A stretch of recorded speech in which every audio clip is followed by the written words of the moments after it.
प्रिय विद्यार्थियों, अदबी गुलदस्ते जो कल्ह पाण चैप्टर कयोसीं उहो हो टी पार्टी, जंहिंमें नाटक जे बारे में ॼाण हासिल कईसीं।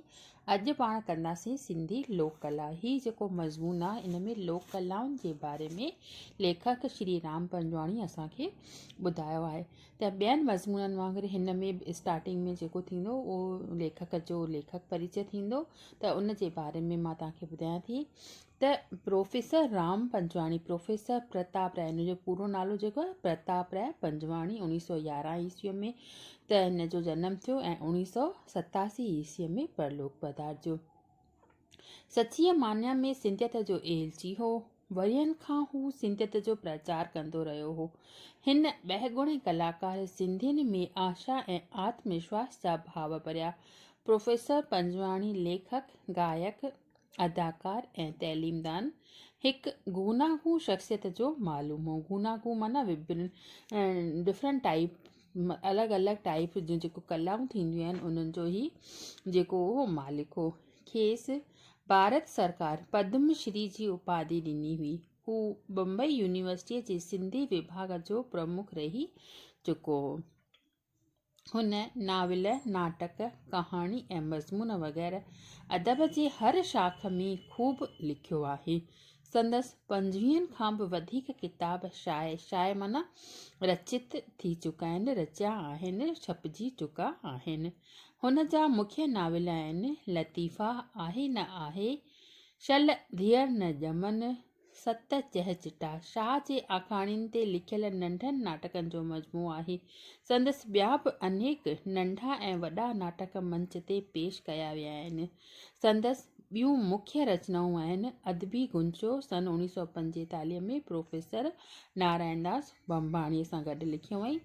उनखां पोइ अथसि हिन जो अनोखा आज़मुदा 1960 में, अजीब आखाणियूं 1974 में ऐं तुंहिंजा मुंहिंजा तजुर्बा 1972 में, सिप्पू 1974 में ऐं यादगिरियूं 1980 में वग़ैरह।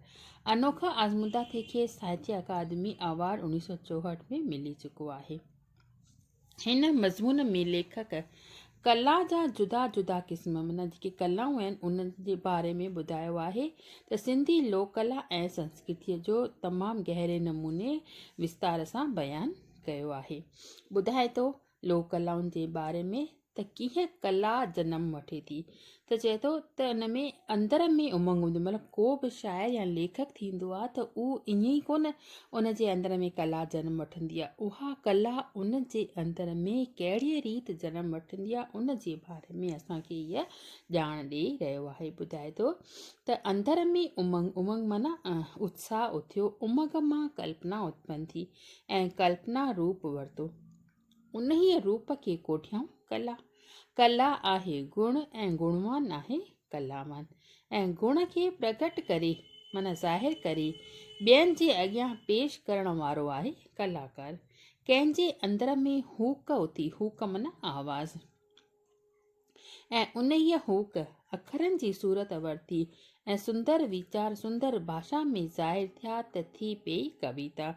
कंहिं आत्मिक प्रकाश खे सुर, गीत ऐं लय में आंदो त थी पियो संगीत। संगीत जो इज़हार माना पेशकश। किन कयो मुख मां त किन कयो हथनि सां, हथनि कमु कयो त साज़ बणिया ऐं साज़ सुरिया, मुख कमु कयो त भांति भांति जा राग जुड़िया। सुर जी धुन में अची जिन मस्तीअ में फेरियूं पातियूं ऐं हथनि ख्वाब पेरनि सां ताल वरितो, तिन अनोखी कला पैदा कई जंहिंखे कोठियाऊं नृत्य, नृत्य माना नाच या रक़्स, पथरनि खे तराश करण जे कला खे कोठियाऊं संगतराश, त लीकुनि खे रूप ॾियण वारी कला खे कोठियाऊं चित्रकारी। कला जी उपमा शास्त्रनि में थियल आहे। कला दातार जी देन आहे। कला उन्हीअ खे मिलंदी आहे जंहिं ते सरस्वती देवीअ जी कृपा थींदी आहे। कला सां झलक मिले थी क़ौम या मुल्क जे कल्चर जी यानी संस्कृतीअ जी। कल्चर अंग्रेज़ी अखर आहे, तंहिंजी माना अरबीअ में आहे सकाफ़त ऐं संस्कृत में आहे संस्कृति। तहज़ीब, तमदन ऐं सभ्यता जी सही माना अलॻि आहे। मुल्क में संस्कृति जो प्रदर्शन पूरी तरह कलाकार कराए सके थो। हिकु कलाकारी आहे जो पंहिंजी संस्कृतीअ खे ॿियनि मुल्कनि ताईं देश विदेश में फैलाए सघे थो। इहो ई कारण आहे त जॾहिं बि को देश चाहे त ॿियनि देशनि खे असांजे संस्कृतीअ जो पतो पवे तॾहिं कलाकारनि खे ई उहो कमु सुपुर्द माना उन्हनि खे सौंपियो वञे थो, विरहायो वञे थो। ऐं उहे कलाकार पूरीअ माना में देश जा एलची माना मैसेज पहुचाईंदड़, संदेश पहुचाईंदड़ बणिजी कला द्वारा पंहिंजे मुल्क जो मान मथे कनि था। मुल्क जूं झूनियूं रीतियूं रस्मूं कहिड़ियूं आहिनि, देश जा किस्सा कहाणियूं कहिड़े बनावट ते बीठल आहिनि, क़ौम जो अदब कहिड़े मयार जो आहे, जनता जा अक़ीदा ऐं विश्वास कहिड़ा आहिनि, जनता जे राग यानी मौसीक़ी संगीत में लुताफ़त शामिल आहे, माण्हुनि जी पोशाक कहिड़ी आहे, संदन हार सिंगार जो सामान कहिड़ो आहे, संदन खाधो पीतो कहिड़ो आहे, हुननि जी रहणी कहणी कहिड़ी आहे वग़ैरह। इन्हनि सभिनी ॻाल्हियुनि ते कलाकार स्थूल या सूक्ष्म कला द्वारा रोशनी विझी पंहिंजे देश जी सभ्यता संस्कृति ते रोशनी विझे थो। स्थूल कला खे कोठियाऊं उपयोगी कला ऐं मादी फ़न ऐं सूक्ष्म कला खे कोठिन ललित कला या लतीफ़ फ़न। स्थूल कला में ज़ाहिरी तौरु दुनियावी खज़ाननि ऐं पंहिंजे शरीर खे सुखनि जो माल मौजूदु हूंदो आहे ऐं सूक्ष्म कला में समायल हूंदी आहे आत्मिक आनंद जी प्राप्ति। आत्मिक आनंद माना आध्यात्मिक आनंद जी प्राप्ति। कला जो दर्जो ऊंचो आहे, जीवन में सुंदरता खे चिट्ठीअ तरह कला ई चिटे थी। हर देश खे पंहिंजे तहज़ीब ते नाज़ आहे, पंहिंजी तहज़ीब ते माना पंहिंजनि सभ्यताउनि ते संस्कृतीअ ते नाज़ आहे।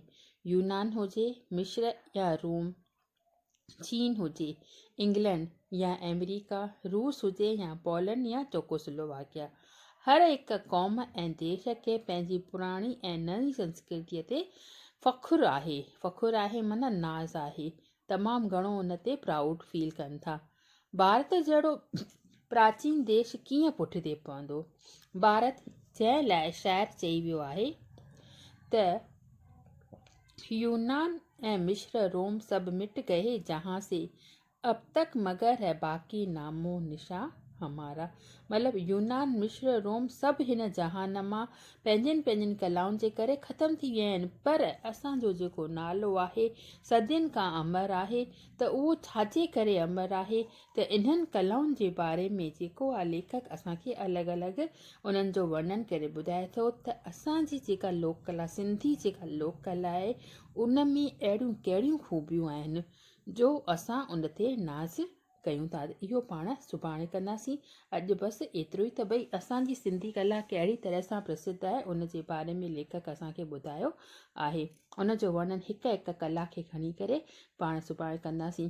हिकु ॻाल्हि ॿी बि त हीउ जेको राम पंजवाणी आहे, इहो तव्हांजो पेपर सेकेंड जेको तव्हांजो रखियलु आहे, ट्रांसलेशन एसे पैसेज जेको आहे सेकेंड पेपर, उन में जेके 4 लेखक रखियल आहिनि उन्हनि मां हिकु आहे त राम पंजवाणीअ जो जेको तव्हांखे मैटर तव्हांखे सेकेंड पेपर में आहे, उहो मैटर में ही मैटर बिल्कुलु तव्हां जोड़े सघो था। अॻियां जेको हिन जो इंट्रोडक्शन ॿुधायोमांव त कहिड़ियूं कहिड़ियूं हिन जूं रचनाऊं वग़ैरह लिखियल आहिनि ऐं हिनखे तव्हां चङी तरह सां यादि कंदा।